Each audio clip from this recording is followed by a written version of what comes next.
So hello everyone, Swami Vivekananda AKR chemistry classes में आप सभी का स्वागत है। तो आइए भाई देखते हैं नेक्स्ट।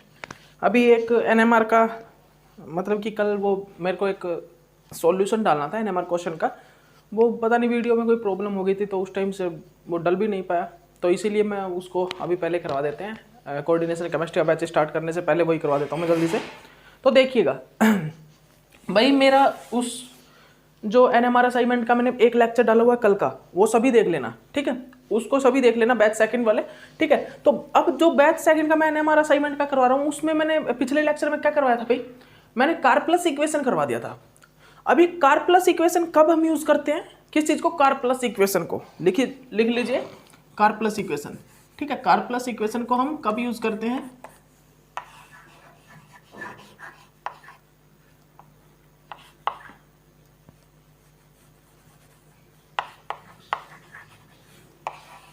कार प्लस इक्वेशन, ठीक है। अब ये कार प्लस इक्वेशन का यूज कब होता है भाई, कार प्लस इक्वेशन का ये इक्वेशन है, ठीक है।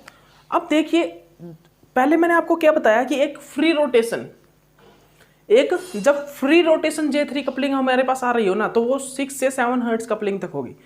उसकी जो वैल्यू होगी जब हमारे पास एक free rotation, sp3 hybridised carbon, free rotation sp3 hybridised carbon से, जैसे कि ये sp2 के साथ कनेक्ट है और ये फ्रीली रोटेट कर रहा है sp3 हाइब्रिडाइज्ड कार्बन, और ये जो तीनों हाइड्रोजन है ना, ये इस हाइड्रोजन के साथ कपलिंग दे रहे हैं, और कौन सी दे रहे हैं, J3, 1 2 3 J3 कपलिंग कर रहे हैं, ठीक है। तो ये कपलिंग कौन सी है भाई, वेसिनल कपलिंग है, ठीक है। तो ये कितने से कितने हर्ट्ज तक आएगी ये कपलिंग, ये जो इन हाइड्रोजन के बीच में होगी, ये जो कपलिंग होगी भाई, ये होगी 6 से 7 हर्ट्ज, ठीक है। तो ये तो कपलिंग है, ये फ्री रोटेशन कपलिंग की है, कौन सी भाई, फ्री रोटेशन। लेकिन अब हम जो कार प्लस इक्वेशन से स्टडी करते हैं ना, वो हम करते हैं एक ऐसा sp3 हाइब्रिडाइज्ड कार्बन, जो कि रिजिड हो और J3 कपलिंग दे रहा हो। एक ऐसा sp3 हाइब्रिडाइज्ड कार्बन जो कि रिजिड हो और J3 कपलिंग दे रहा हो, उसके लिए हम कार प्लस इक्वेशन का यूज करते हैं। क्या करते हैं, कार प्लस इक्वेशन का।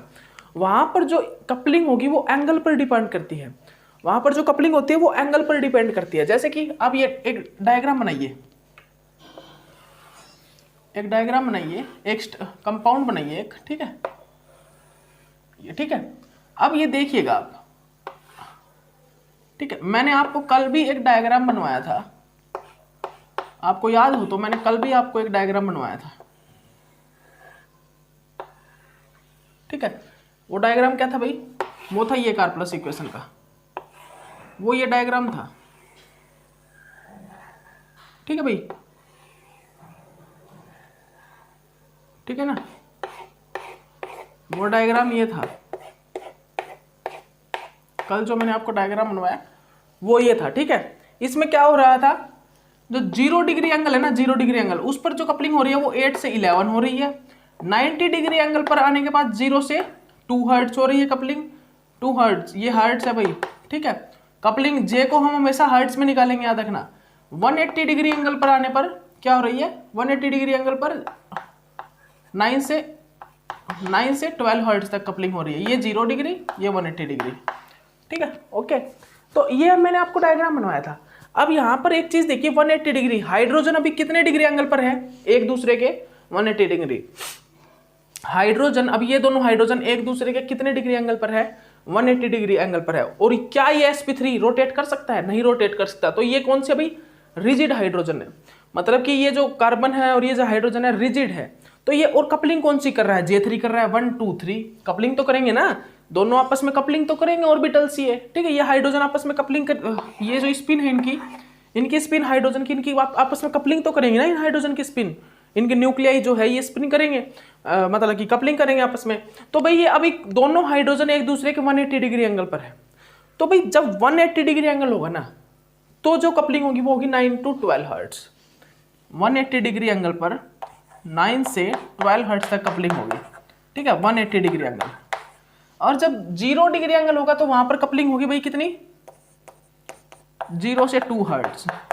और जब हमारा एंगल 90 डिग्री होगा, वहां पर जो कपलिंग होगी वो होगी 8 to 11 हर्ट्ज। ठीक है, अब ये किस प्रकार होगी देखिए, यहाँ पर जो 180 डिग्री है, आपको एक चीज पता है, हम जब सिस और ट्रांस लेते हैं, सिस और ट्रांस हाइड्रोजन लेते हैं, सिस और ट्रांस हाइड्रोजन, ये सिस हाइड्रोजन है, यहाँ पर जो कपलिंग हो रही है वो 10 से 12 हर्ट्ज हो रही है। ठीक है, अब आप ये भी सोचते होंगे भाई यहाँ पर 10 से 12 हर्ट्ज हो रही है, और जो हमारा हाइड्रोजन ये वाला है ना, ये जो हाइड्रोजन है, यहाँ पर जो कपलिंग है वो 16 to 18 हर्ट्ज हो रही है। उसका कारण क्या था कपलिंग का? ये ऑर्बिटल्स, ये ऑर्बिटल्स जो है, ये ऑर्बिटल अपनी कपलिंग सही तरह से दे रहे होते हैं। यहाँ पर ये नजदीक होते हैं आपस में, ये जो ऑर्बिटल्स हैं ये देखिए नजदीक हैं, ये ऑर्बिटल्स जो हैं ये नियर अबाउट, मतलब कि ये थोड़े पास हैं, मतलब ये एक दूसरे के थोड़े नजदीक हैं। लेकिन यहाँ पर देखिए, यहाँ पर ये हाइड्रोजन वाले जो ऑर्बिटल है ना, ये एक दूसरे से फार अवे, मतलब कि दूर हैं, दोनों ऑर्बिटल्स दूर हैं। ठीक है, दोनों ऑर्बिटल्स, लार्ज ऑर्बिटल्स दोनों से दूर हैं।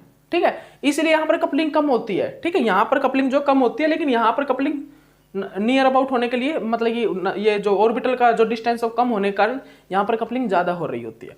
तो आपको ये समझ में आया ना? तो इसी प्रकार यहाँ पर है भाई, यहाँ पर सिस ट्रांस तो नहीं है, यहाँ पर सिस ट्रांस तो नहीं है, लेकिन यहाँ पर हम क्या देखते हैं, जो 0 डिग्री जब एंगल यहाँ पर होगा ना, यहाँ पर ऑर्बिटल आ जाएगा तो कपलिंग 8 से 11 हर्ट्ज होगी, लेकिन नीचे जब चला जाएगा ऑर्बिटल और 180 डिग्री पर चला जाएगा तो कपलिंग जो है 9 to 12 हर्ट्ज होगी। तो अभी ये एक दूसरे के 180 डिग्री एंगल पर है, तो 9 से 12 हर्ट्ज होगी। जैसे जैसे ये ऑर्बिटल दूर जाएगा ना, इस ऑर्बिटल से जैसे जैसे दूर जाएगा, इस साइड जाएगा, तो एक टाइम आएगा ये ऑर्बिटल यहाँ पर आ जाएगा। ठीक है, यहाँ पर, और यहाँ पर इसका एंगल क्या है, 90 डिग्री एंगल। यहाँ पर इस ऑर्बिटल से मैं लगाऊं, इस ऑर्बिटल से ये ऑर्बिटल और ये ऑर्बिटल कितने डिग्री एंगल पर, 90 डिग्री एंगल पर। अब 90 डिग्री एंगल पर यहाँ पर कपलिंग बहुत कम हो रही है, बहुत कम, इसीलिए मैंने लिखा है 90 डिग्री एंगल पर 0 से 2 हर्ट्ज कपलिंग होनी स्टार्ट हो जाती है। उसके बाद जैसे जैसे ऑर्बिटल इस साइड जाएगा तो ये इसके पास जाता जाएगा, तो यहाँ पर जब ये 90 डिग्री एंगल पर आ जाएगा ना, तो कपलिंग कितनी होनी स्टार्ट हो जाएगी, 8 से 11 हर्ट्ज।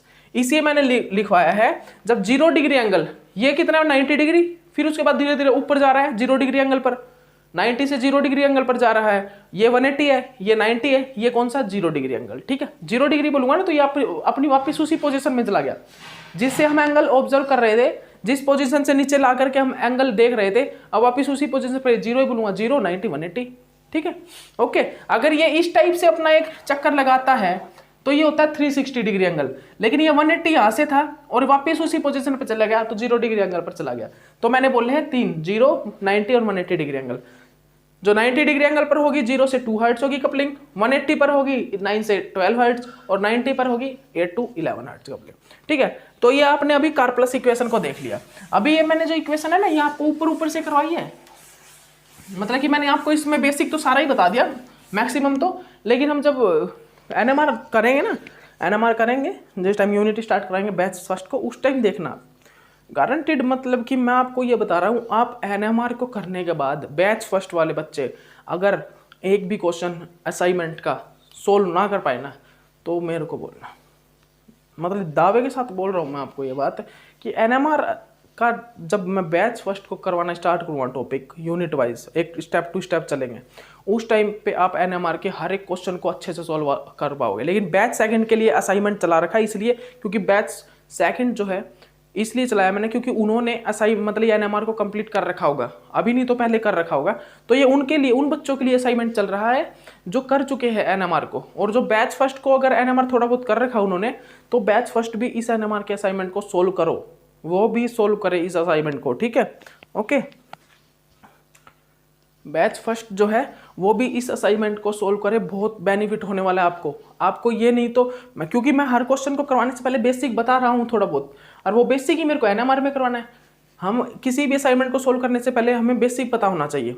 ठीक है, तो थोड़ा थोड़ा बेसिक मैं यहाँ पर भी बता रहा हूँ, तो आप यहाँ पर भी देखिए कि हम क्या करवा रहे हैं, क्या नहीं करवा रहे हैं, मतलब कि थोड़ा बहुत छुड़वा रहा हूँ मैं, तो वो क्वेश्चन में मैं कंप्लीट कर दे रहा हूँ। मैं वहाँ पे एनएमआर में बेसिक बताने से पहले क्या बताऊंगा आपको, उसका बेसिक बताऊंगा, तो बेसिक में क्वेश्चन टाइम आपको थोड़ा बहुत करवा रहा हूँ यहाँ पर, तो बैच फर्स्ट को समझने में थोड़ी आसानी हो जाएगी। ठीक है, बैच फर्स्ट को भी थोड़ा थोड़ा समझ में आएगा एनएमआर का असाइनमेंट। ठीक है, तो बैच सेकंड को तो कंप्लीट आना चाहिए भाई। ठीक है, आना चाहिए, नहीं आता है तो मेरे पीछे की वीडियो देखिए, या फिर आप एनएमआर को थोड़ा पहले पढ़ लीजिए अच्छे से, ठीक है, स्टडी कर लीजिए, उसको रीड कर लीजिए एक बार बुक, अगर आपने पहले एनएमआर की हुई है तो पहले रीड कर लीजिए बुक को, उसके बाद एनएमआर असाइनमेंट को उठाइए, ठीक है। ओके, तो देखिए कार प्लस इक्वेशन हो गया। अब देखते हैं हम लॉन्ग रेंज कपलिंग। अब हमारा जो नेक्स्ट टॉपिक है वो है लॉन्ग रेंज कपलिंग।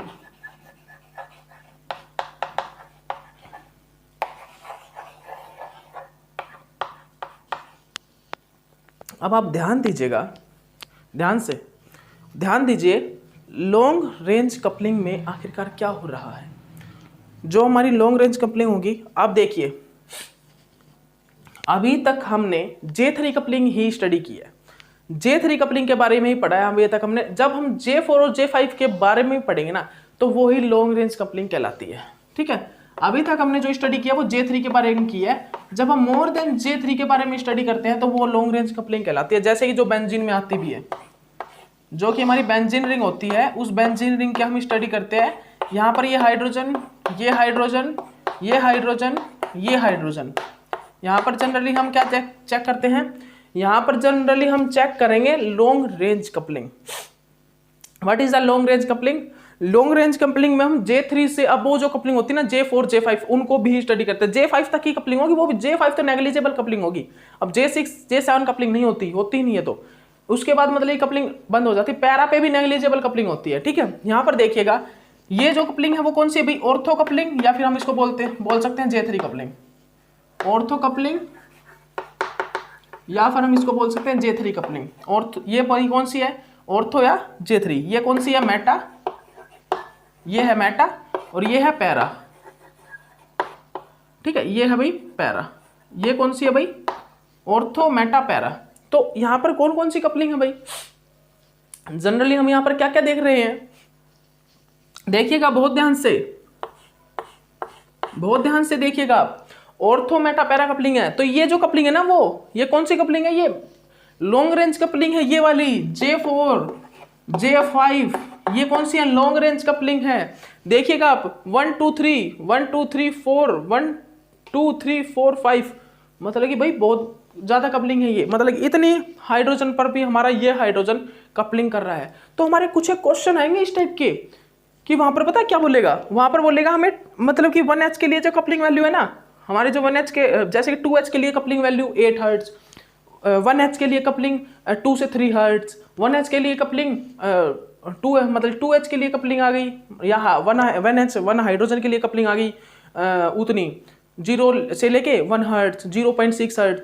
तो हमको पता लग जाएगा अगर इतनी कपलिंग वैल्यू है ना, कपलिंग की वैल्यू इतनी है तो हमारा वो हाइड्रोजन हो सकता है। अगर हमारी कपलिंग की वैल्यू भाई ये है ना, तो मतलब हमारा वो हो सकता है। जैसे कि मान लीजिए 16 to 18 हर्ट्ज कपलिंग सुनते ही साथ, जैसे ही आप सुनोगे 16 to 18 हर्ट्ज, भाई ट्रांस का ये जो कपलिंग वैल्यू, ये तो ट्रांस हाइड्रोजन की आती है, मतलब कि अल्कीन पे कहीं ना कहीं ट्रांस हाइड्रोजन है। अब आपने सुना भाई 10 to 12 हर्ट्ज, अब 10 to 12 हर्ट्ज भाई दो जगह आती हैं, दो जगह कहाँ पर, एक तो sp3 हाइब्रिडाइज्ड कोई डायस्टीरियोटॉपिक प्रोटॉन हो, वहां पर J2 कपलिंग हो रही हो, J2 कपलिंग, sp3 हाइब्रिडाइज्ड में J2 कपलिंग हो रही हो, वो क्या होती है 10 to 12 हर्ट्ज। एक कौन सी होती है, सिस हाइड्रोजन वाली 10 to 12 हर्ट्ज होती है। तो दो कपलिंग होती है, तो हमें चेक करना होगा कौन सी है, सिस वाली है या sp3 वाली कपलिंग है, ठीक है, ये हमको चेक करना होगा। ओके, उसके बाद आप देखिए डायस्टीरियोटॉपिक, मैंने आपको कपलिंग वहां पे लिखवाई हुई है, मैं आपको सभी की कपलिंग लिखवा रहा हूं, तो आपको कपलिंग वैल्यू देख के ये पता हो जाना चाहिए कि हमारा ये कंपाउंड हो सकता है, ये हाइड्रोजन प्रेजेंट हो सकते हैं, कपलिंग वैल्यू देखते ही, ठीक है। कपलिंग वैल्यू अभी क्वेश्चन कराएंगे जब देखना, ठीक है। तो भाई ये कपलिंग वैल्यू कितनी होती है, जो यहाँ पर J3 कपलिंग होती है ना, जो ऑर्थो कपलिंग हो रही है, ऑर्थो कपलिंग, वहां पर जो वैल्यू है वहां पर कितनी आ रही है वैल्यू, 7 से 8 हर्ट्ज, 7 से 8 हर्ट्ज। जो J4 कपलिंग है उसके लिए, जो मेटा कपलिंग है, जो मेटा है उसके लिए कितनी भाई, उसके लिए जो कपलिंग वैल्यू है वो है 1 से 3 हर्ट्ज। जो हमारी J5 जो कि पैरा कपलिंग है, पैरा कपलिंग, ये मैं किस चीज के लिए बोल रहा हूं, मैं हमारा सबसे फर्स्ट हाइड्रोजन है इसके साथ कपलिंग हो रही है, इस हाइड्रोजन के साथ इन हाइड्रोजन इस हाइड्रोजन की कपलिंग हो रही है, इसकी जो कपलिंग आएगी वो आएगी 0 से 1 हर्ट्ज, ठीक है, पैरा कपलिंग। ओके, तो ये था भाई टॉपिक लॉन्ग रेंज कपलिंग का, ठीक है। लॉन्ग रेंज कपलिंग का टॉपिक है, मतलब कि जिसके हम आपको क्वेश्चन करवाने वाले आगे, ठीक है। तो अब देखिएगा, देखिए हम यहाँ पर, अब कई बच्चों का सवाल होगा ये कि सर टॉपिक तो चल ही रहे हैं यहाँ पर, NMR करवाने की क्या जरूरत है। तो भाई ये टॉपिक नहीं है, बेसिक है, ये थोड़ा बहुत बेसिक है, मतलब कि थोड़ा सा, बिल्कुल थोड़ा सा बेसिक है ये तो, ठीक है। टॉपिक तो जब NMR करवाएंगे तो वहाँ पर भी कम से कम 20-30 लेक्चर बनेंगे उसके, बहुत अच्छे, 20-30 से भी अब ज़्यादा बनेंगे, ठीक है, ओके। तो लॉन्ग रेंज कपलिंग करिए भाई, एक क्वेश्चन है हमारे पास, क्वेश्चन करिए लॉन्ग रेंज कपलिंग का। C6H4NO2Cl, हमारे पास डाटा है, डाटा क्या है, डाटा दिया हुआ है हमें क्या, 2H क्या दे रहा है, डबलेट दे रहा है, 8 हर्ट्ज पर दे रहा है, ठीक है, 8.1 ppm पर, ठीक है। उसके बाद डाटा है भाई हमारे पास 2H हमें डबलेट दे रहा है, 8 हर्ट्ज पर दे रहा है, 7.8 ppm पर, 7.8 ppm पर। अब आप एक चीज समझिएगा, बहुत ध्यान से एक चीज समझिएगा, जो चीज आपको मैं बताने जा रहा हूं समझिएगा उस चीज को ध्यान से। क्या है वो चीज, आप आइडिया लगाइए। आपको मैंने डाटा स्टडी करना बताया है, आपको मैंने डाटा स्टडी करना तो सिखाया है ना, डाटा स्टडी करना सिखा दिया। अब आप एक आइडिया लगाइएगा आइडिया कि भाई यहाँ पर 2H का डबलेट, 2H का डबलेट, 8 हर्ट्ज, 8.1 ppm, 7.8 ppm। सबसे पहले तो हम क्या आइडिया लगाएंगे कि यहाँ पर क्या ग्रुप क्या हो सकता है, आखिरकार क्या ग्रुप हो सकता है। सबसे पहले तो हम DBE निकालते हैं। तो DBE का फॉर्मूला क्या होता है भाई, इसमें भी लिखवा देता हूं मैं आपको, hydrogen plus X means monodentate ligand, N means nitrogen divided. अब DBE निकालूंगा तो मैं क्या आएगी भाई 6 + 1। जिसको DBE नहीं निकालनी आती है वो फॉर्मूला ये याद कर लेना, H मतलब हाइड्रोजन, X मतलब मोनोडेंटेट लिगेंड, कोई भी हो सकते वो, N मतलब नाइट्रोजन, ठीक है। 4 + 1 क्योंकि एक क्लोरीन प्रेजेंट है, एक नाइट्रोजन प्रेजेंट है, तो यहाँ पर DBE जो आएगी वो आएगी भाई 5। हाँ 6 + 1 7, और ये 5 में से 1 गया 4, 2 डिवाइड, मतलब वो आएगी 7, 5 आएगी, ठीक है, 7 - 2 5 DBE। अब DBE हमारी कितनी आ गई भाई 5 आ गई। अब हमें एक चीज का तो अंदाजा लग गया कि हमारी जो DBE है, जो हमारी DBE है उसका 5 आने का मतलब क्या है, मतलब कि मोर देन 4 या मोर देन 4 आ जाए, उस टाइम पे हम अंदाजा आइडिया लगा सकते हैं कि बेंजीन हो सकता है। और बेंजीन हो सकता है तो ppm की वैल्यू चेक कर लीजिए भाई, ppm की वैल्यू 8.1 से 7.1 की है, 8.1 ppm, एक की है 7.8 ppm, मतलब कि 6.5 से 8.5 के बीच में है, मतलब बेंजीन हो सकता है। आप बेंजीन को लगा दीजिए, आप ये बेंजीन लगा दीजिए, लगा दिया आपने बेंजीन। अब हमारी DBE 5 है, 4 DB तो हमारी हो चुकी है, ठीक है।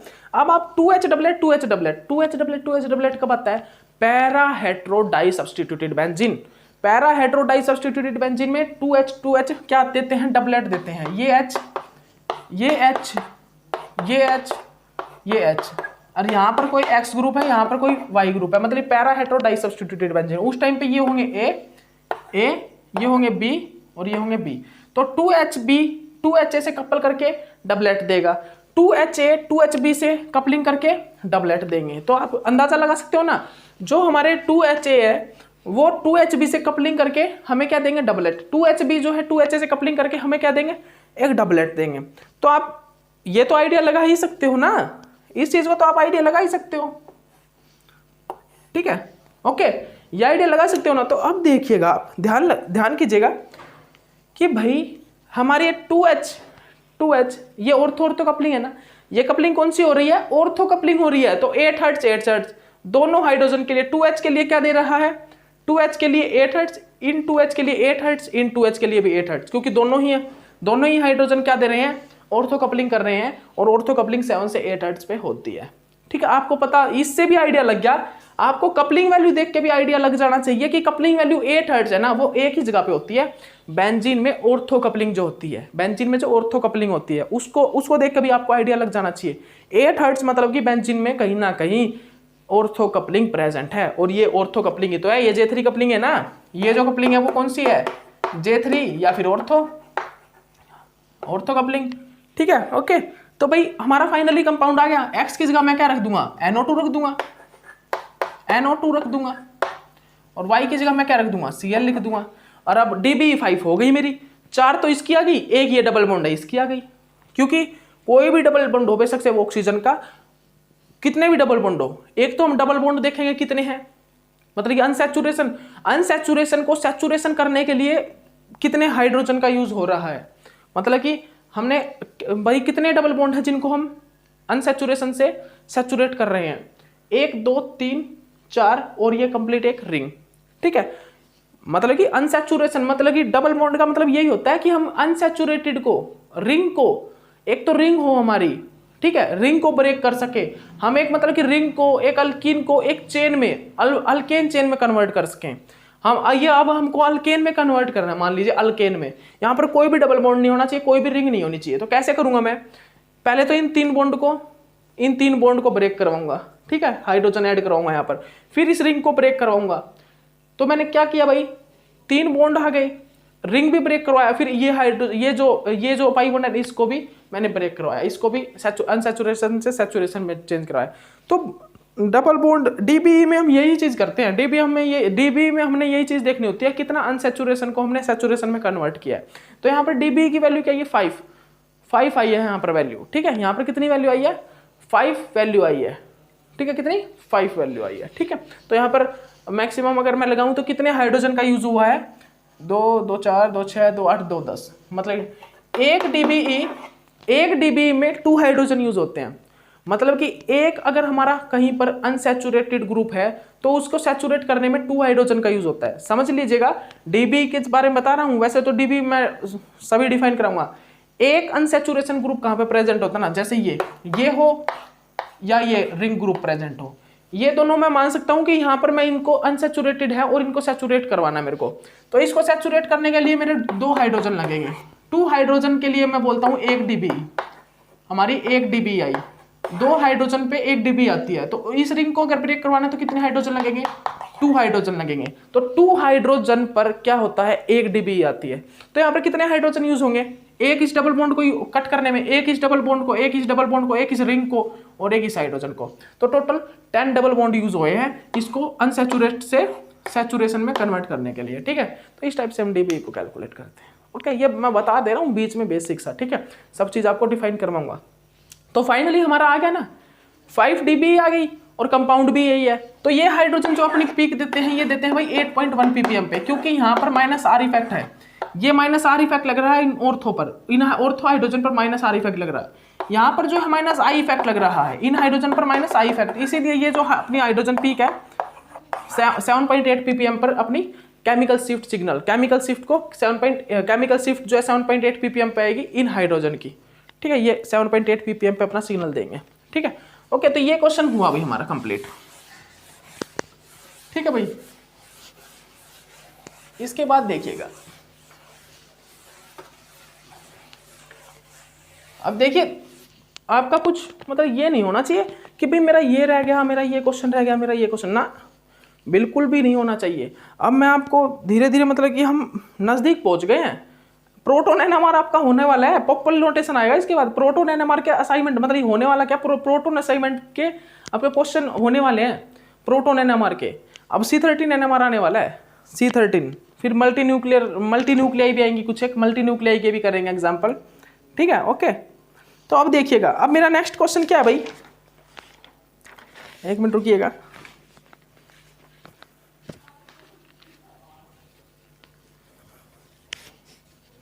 अब मेरे देखिएगा भाई, अब जो मेरा नेक्स्ट क्वेश्चन क्या है ये चीज चेक कर लीजिए।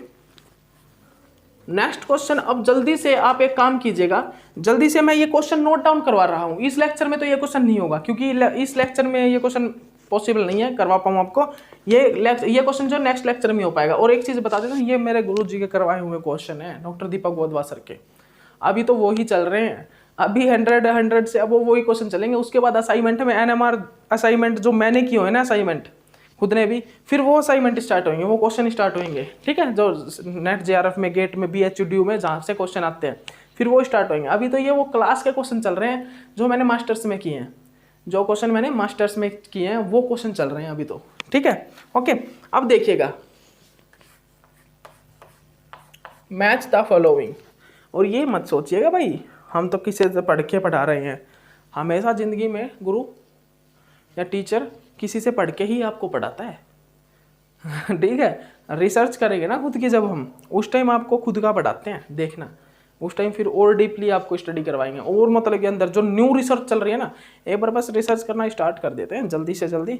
रिसर्च तो अभी भी चल रही है आपके टॉपिक के लिए रिसर्च। और रिसर्च क्या है, रिसर्च जनरली वो है कुछ नया लेके आना, तो वो नया ही लेके आ रहे हैं, आपको न्यू क्वेश्चन दे रहे हैं, मतलब कि रिसर्च ही है ये। ठीक है, लेकिन और रिसर्च न्यू क्या चल रहा है आजकल वो भी आपको जल्दी ही बताएंगे, बस एक बार रिसर्च में लग जाते हैं जल्दी से। ठीक है, रिसर्च करना जल्दी से स्टार्ट कर देते हैं, उसके बाद आपको सब कुछ बताते हैं। ठीक है, match the following, match the following, match the following, ये क्वेश्चन है भाई, सभी जल्दी से इस क्वेश्चन को नोट डाउन कर लीजिए। जल्दी से मैं इस क्वेश्चन को लिखवा रहा हूं आपको। ए लिखिए, मैच द फॉलोइंग मतलब कॉलम फर्स्ट है, एक हमारे पास कॉलम सेकंड है। ठीक है, OCH3, ठीक है, NO2 OH। ठीक है, उसके बाद हमारे पास बी है, बी क्या है भाई, बी और लिख लीजिए OCH3 OH NO2। उसके बाद सी और लिख लीजिएगा, सी क्या है भाई, सी है भाई OCH3 NO2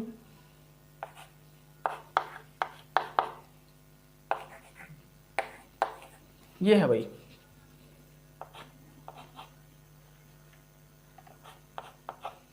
ये क्या है भाई हमारा सी।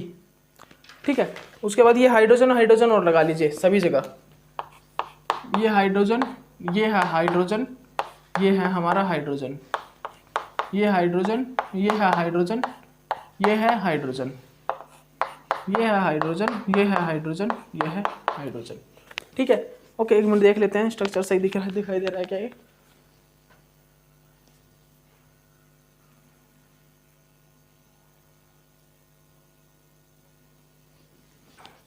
हाँ सही दिखाई दे रहा है, कोई नहीं। ठीक है, उसके बाद कॉलम सेकंड, अब कॉलम सेकंड के लिए लिख लेना भाई, कॉलम सेकंड में लिखना फर्स्ट जो है डाटा आ रहा है हमारे पास हाइड्रोजन के लिए डबलेट ऑफ डबलेट 6.5 ppm पे, या ppm वैल्यू है भाई याद रखना, और ये जो मैं ब्रैकेट में लिख रहा हूँ ये है हर्ट्ज वैल्यू। ये वैल्यू किसकी है भाई, ये जे कपलिंग की वैल्यू है। ठीक है, उसके बाद हाइड्रोजन दे रहा है हमें डबलेट ऑफ डबलेट 6.5 ppm पे। ठीक है, और ब्रैकेट के अंदर ये है 7.8 से 2 हर्ट्ज पर वैल्यू। ठीक है, उसके बाद हमें हाइड्रोजन दे रहा है डबलेट ऑफ डबलेट, बिल्कुल ये सेम वैल्यू होगी। ठीक है, 7 से 9 ppm पर।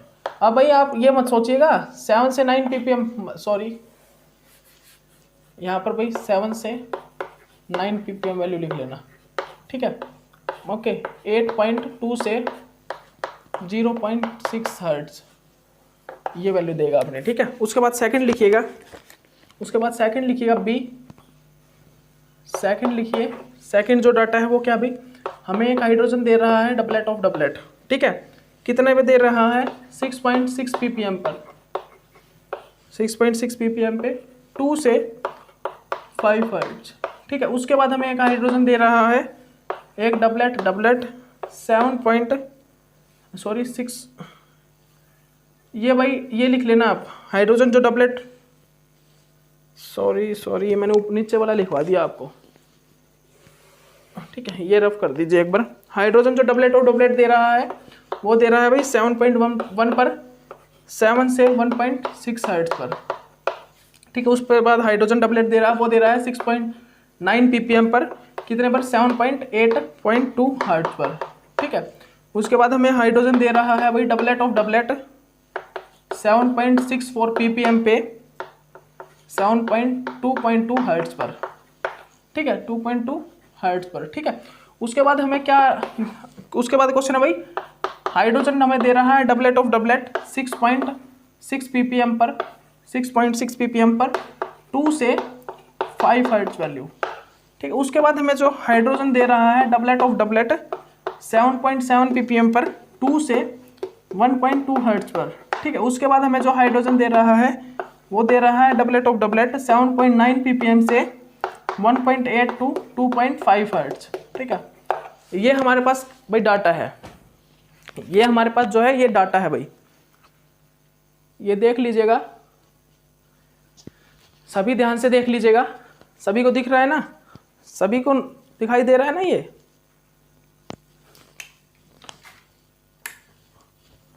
अभी ये सभी को दिखाई दे रहा होगा, ठीक है, हाँ दिखाई दे रहा है। तो चलिए, इस क्वेश्चन को आपने नोट डाउन कर लिया होगा, इस क्वेश्चन को मैंने लिखवा दिया है। इस क्वेश्चन को मैं नेक्स्ट लेक्चर में करवाता हूँ, क्योंकि इस लेक्चर में पॉसिबल नहीं है, 2 मिनट बचे होंगे। इस लेक्चर में तो ये बिल्कुल भी पॉसिबल नहीं होगा। नेक्स्ट लेक्चर में आपको इस क्वेश्चन को सॉल्व आउट कराते हैं। Okay, bye.